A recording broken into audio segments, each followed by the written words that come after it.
CPIM দলের পক্ষ থেকে মঙ্গলবার দুপুরে কদমতলা থানার ওসির নিকট এক প্রতিনিধিমূলক ডেপুটেশন প্রদান করা হয়।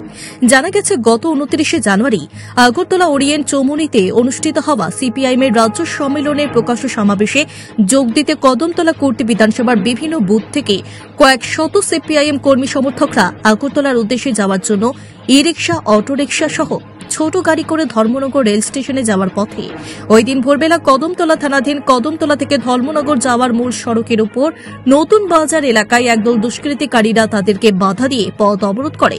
54 কদমতলা কোর্ট বিধানসভা কেন্দ্রের বিধায়ক ইসলাম উদ্দিনের গাড়িসহ অন্যান্য কর্মী সমর্থকদের গাড়ি আটক করে রাস্তা অবরোধ করা হয়। পরবর্তীতে ধর্মনগর থেকে আগরতলার উদ্দেশ্যে যাওয়ার ট্রেনটি ছাড়ার পর রাস্তা অবরোধ প্রত্যাহার করে দুষ্কৃতিকারীরা। প্রকাশ্য সমাবেশে যেতে বাধা সৃষ্টি করার জন্য যে সকল দুষ্কৃতীরা এই ভূমিকা পালন করেছিল, সেদিন তাদের চিহ্নিত করে উপযুক্ত শাস্তি প্রদানের দাবিতে ছিল আজকের এই ডেপুটেশন। সেই সাথে সমগ্র এলাকায় শান্তি শৃঙ্খলা বজায় রাখার জন্য আরক্ষা প্রশাসনকে যথোপযুক্ত ভূমিকা গ্রহণের দাবি জানিয়ে সিপিআইএম দলের পক্ষ থেকে এক বিশাল মিছিল সংগঠিত করা হয় কদমতলা বাজার এলাকায়। প্রথমে কদমতলা থানার সামনে এসে থানা ঘেরাও করে বিক্ষোভ প্রদর্শনের পাশাপাশি কদমতলা থানার ওসি জয়ন্ত দেবনাথের নিকট এক প্রতিনিধিমূলক ডেপুটেশন প্রদান করে সিপিআইএম নেতৃত্বরা। উপস্থিত ছিলেন 54 কদমতলা কোর্ট বিধানসভা কেন্দ্রের বিধায়ক ইসলাম উদ্দিন, রাজ্য সম্পাদক মণ্ডলীর সদস্য অমিতাভ দত্ত, মহকুমার সম্পাদক রতন রায় সহ অন্যান্য নেতৃত্বরা।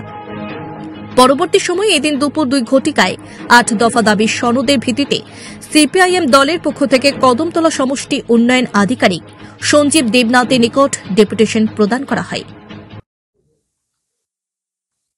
জনজীবন আক্রান্ত, রুজি রোজগার নাই, গণতন্ত্র যেমন তারা ধ্বংস করছে, মানুষের রুজি রোজগারটারও তারা ধ্বংস করছে। এই মানুষের জীবন মান রক্ষা করার লেগা কদমতলা ব্লক এলাকার প্রায় 19টা গ্রাম পঞ্চায়েত এলাকার থেকে সব অংশের মানুষ এক গুরুত্বপূর্ণ রাজনৈতিক কর্মসূচি প্রতিপালনের জন্য আজকে যেভাবে আপনারা অংশগ্রহণ করছেন, আমাদের আত্মবিশ্বাস বাড়াইয়া তুলছেন আপনারা যে আমরা একা না। গত 29 জানুয়ারিও সিপিএম এর রাজ্য সম্মেলন উপলক্ষে প্রকাশ্য সমাবেশকে সফল করার লেগা বিজেপি সন্ত্রাসী এবং দুর্বৃত্তদের বিরুদ্ধে আপনারা যে লড়াই করছেন, ঐতিহাসিক জমায়েত সংগঠিত করছেন, সেই জন্য সিপিআইএম ত্রিপুরা রাজ্য কমিটির পক্ষ থেকে আপনাদের সকলকেই বৈপ্লবিক অভিনন্দন জ্ঞাপন করি।